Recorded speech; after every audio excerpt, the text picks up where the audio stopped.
Hello guys, welcome back to Guitar Tips, and in this video we're going to talk about how to fix Fall Guys failed to login error. Please check your connection error and how we can fix this up. So let's dive into the workarounds. So we have two workarounds that you have to try out, and first one is all about you have to do a flush DNS. So what you have to do is you just have to press Windows and R key altogether on your keyboard.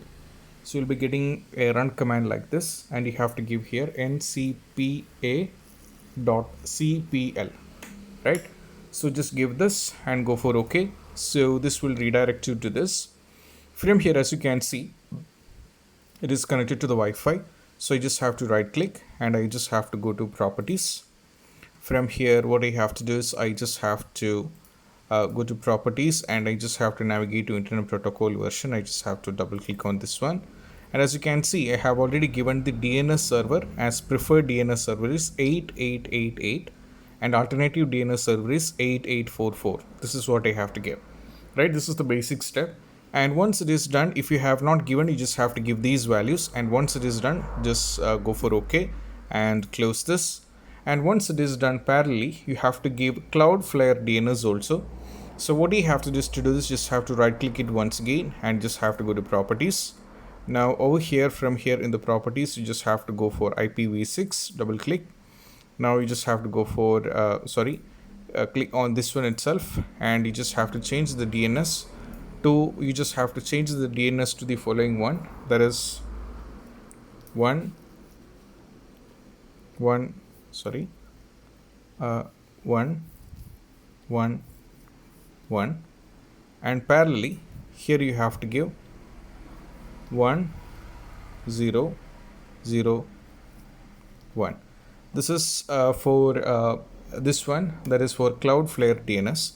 Once it is done, just go for OK, and you just have to close this and you have to try to launch the game, and sometimes this has to work.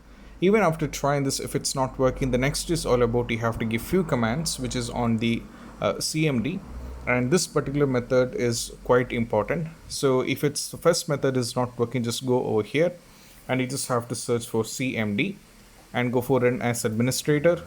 Now over here you just have to give the following command, that is ipconfig /flushdns, and press enter. Now as you can see, this is successfully done. We have to go for next one, that is ipconfig /release, press enter. That is also done. Moving to the following one, ipconfig /renew, press enter. It is also done. Now we have to give few commands also, that is netsh. I'll give these commands in the description so you don't have to worry. Winsock, reset, and press enter. Once it is done, we have one more, that is netsh ip, go for reset, right? Once it is done, just press enter, right? Once all these things, just close this and you just have to restart your PC and just open your Fall games, and most probably this will be completely fixed. And I hope this video is helpful, and if you find this video helpful, don't forget to subscribe and click on the bell icon for more notifications. See you soon in the next video. Bye.